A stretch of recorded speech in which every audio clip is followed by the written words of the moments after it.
चलो स्टार्ट करते हैं। मैं डॉक्टर हेमंत पहले बता देता हूँ। तो हम स्टार्ट करते हैं। आज का टॉपिक है थ्रोम्बोफ्लेबाइटिस। ठीक है, तो पहले मैं समझा देता हूँ, फिर सारी चीजें अपन डिस्कस कर लेंगे बाद में।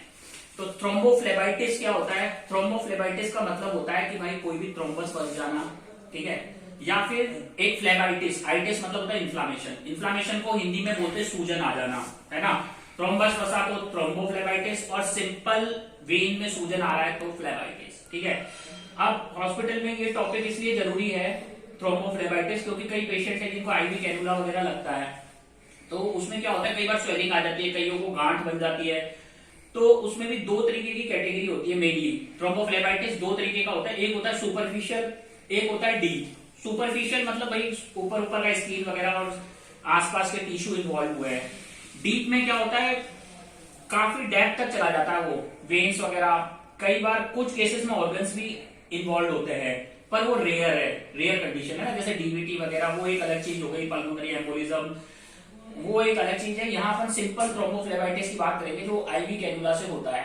ठीक है, अब थ्रोम्बोफ्लेबाइटिस के लिए मोर प्रोन, जो बोलते हैं कि रिस्क फैक्टर में भी कुछ पेशेंट होते हैं भाई, कुछ को रिस्क होता है।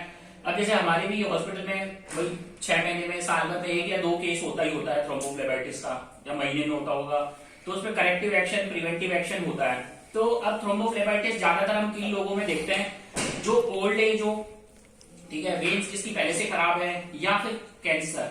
तो यहाँ कैंसर कौन सा आता है? ब्लैडर कैंसर, प्रोस्टेट कैंसर, उनमें थ्रोम्बस बनने का भी शक्ति ज्यादा रहता है। ठीक है, दूसरा जो मोटे पेशेंट होते हैं ना, ओबीस पेशेंट, सीआरएफ के पेशेंट, लीवर डिजीज के पेशेंट, या फिर कार्डियक पेशेंट जो कि ब्लड थिनर लेते हैं, जैसे एस्प्रिन, क्लोपिडोग्रेल, तो उनमें भी थ्रोम्बोफ्लेबाइटिस होने का चांस रहता है।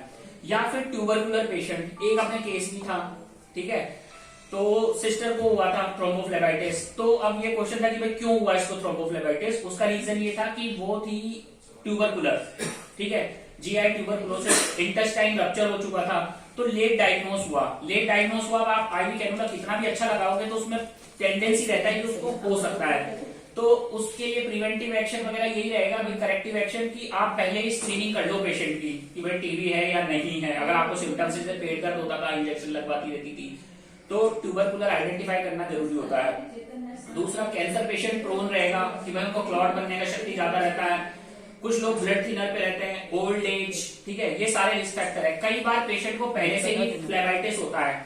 फ्लेबाइटिस मतलब वेन में सूजन, आइटिस मतलब इन्फ्लामेशन, इन्फ्लामेशन का मतलब होता है सूजन।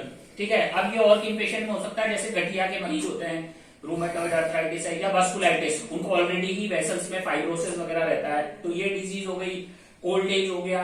उसके अलावा कुछ केसेस में ऐसा होता है कि भाई आईवी कैनुला अगर आप ढंग से नहीं लगा रहे हो, कहीं अलग अलग ट्रिक कर रहे हो, तो वो फ्लेबाइटिस हो जाता है। कैनुला को हटाने के बाद या कोई भी ड्रिप हटाने के बाद, इंजेक्शन लगाने के बाद आपको उसको थोड़ी देर प्रेस रखना होता है, पेशेंट को देना होता है। कई बार पेशेंट का मूवमेंट नहीं हो पा रहा। वैसे एक केस हो रहा था, कोई लेडी थी, वो उसने काफी मूवमेंट किया, जैसा सिस्टर ने बताया था, तो उसको फ्लेबाइटिस हुआ, ठीक है, थ्रोम्बोफ्लेबाइटिस हुआ। पर उसका कारण क्या था, बोले भाई मूवमेंट एक्सेस हो गया, तो ज्यादा जिस जॉइंट पे लगाया उस पर ज्यादा मूवमेंट नहीं करना है। सेकंड थिंग, उस जॉइंट को रिस्ट्रिक्ट भी नहीं रखना है। ऐसा किताबें कहती है कि वो जॉइंट का थोड़ा बहुत मूवमेंट होना चाहिए, एक्सेस नहीं, माइल्ड मूवमेंट होना चाहिए, ताकि स्वेलिंग वगैरह डेवलप नहीं हो। कुछ केसेस में होता है, कुछ लोगों का 72 आवर्स से ज्यादा कैनुला है, तो उसमें रिस्क बढ़ जाता है, ठीक है ना। तो थ्रोम्बोफ्लेबाइटिस के मेजोरिटी ऑफ केसेस अपन को यही मिलेंगे, ठीक है। अब कोई क्वेश्चन हो फ्लेबाइटिस का, अब बात होती है कि भाई ट्रीट कैसे करें। तो देखो, ट्रीटमेंट की बात नहीं है, सबसे पहले आप जाओगे करेक्टिव एक्शन पे, कॉजेस को रूल आउट करने। भाई उन पेशेंट का स्पेशली ध्यान रखो जो ट्यूबरकुलर है, ठीक है, लेट डायग्नोज हुए हैं, या हाईली इन्फेक्टेड है, जैसे कोई पेशेंट सेप्टिसीमिया में, उसको भी चांस बढ़ेगा। पेशेंट का हिस्ट्री इंपॉर्टेंट है, भाई खून पतला करने की दवाई लेता है नहीं लेता है, तो उसको भी होने का चांसेस है, ठीक है। फिर कैनुला अच्छे से लगाना है, ठीक है। पेशेंट को ये भी बताना है कि मूवमेंट ज्यादा नहीं करना है, और ये भी बताना है कि ज्यादा रिस्ट्रिक्ट नहीं रखना है मूवमेंट, कि भाई वो बिल्कुल हाथ ही नहीं हिला रहा, कुछ नहीं कर रहा, तो वो ज्यादा प्रोन होता है।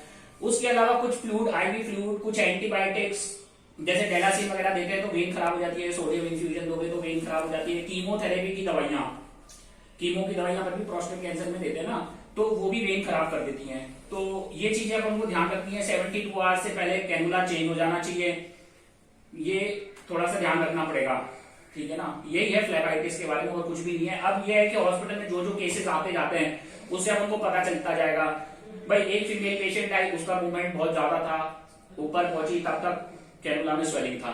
दूसरा एक ट्यूबरकुलर का मैंने एग्जांपल दे दिया कि भाई उसका तो लेट ही डायग्नोस हुआ, कॉम्प्लिकेशन में डायग्नोस हुआ। फिर ट्यूबरकुलर मेडिकेशंस भी अपन तुरंत स्टार्ट नहीं कर पाए, खाली स्ट्रेप्टोमाइसिन ही चल रहा था क्योंकि उसको दे ही नहीं सकते थे।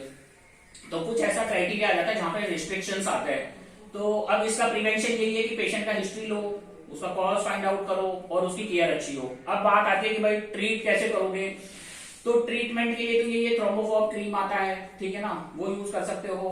उसके अलावा कोल्ड कंप्रेशंस यूज कर सकते हो, हॉट कंप्रेशंस भी कर सकते हो, ठीक है ना, ये सारी चीजें हैं। और मेन यही है कि कारण को ट्रीट करेंगे। अब जैसे कोई ट्यूबरकुलर है तो उसको क्या दोगे, अच्छा एकेटी दोगे। एकेटी में भी देखोगे कि भाई ये काम कर रहा है या नहीं कर रहा है। कोई रूमेटॉइड वगैरह का पेशेंट है तो उसकी डिजीज को कंट्रोल करना पड़ेगा, सिम्टोमेटिक। कोई वास्कुलाइटिस का है तो उसको स्टेरॉइड्स वगैरह देने पड़ेंगे। कोई कीमो का पेशेंट है तो कीमोथेरेपी से जो साइड इफेक्ट है उसको प्रिवेंट करोगे।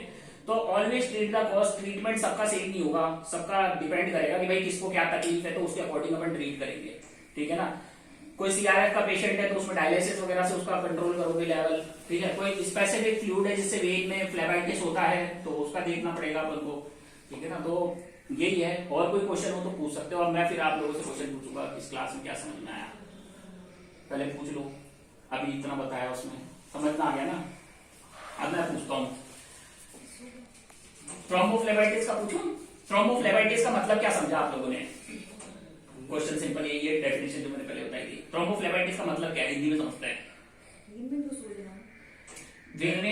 थ्रोम्बस होना। और फ्लेबाइटिस, थ्रोम्बो मतलब तो थ्रोम्बस, और सिंपल फ्लेबाइटिस सूजन, बस इन्फ्लामेशन को सूजन अपन बोलते हैं।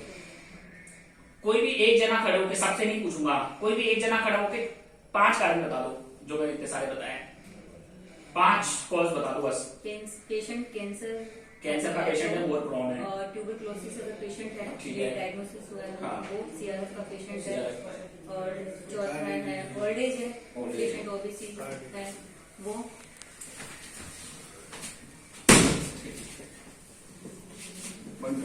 क्या हो रहा है?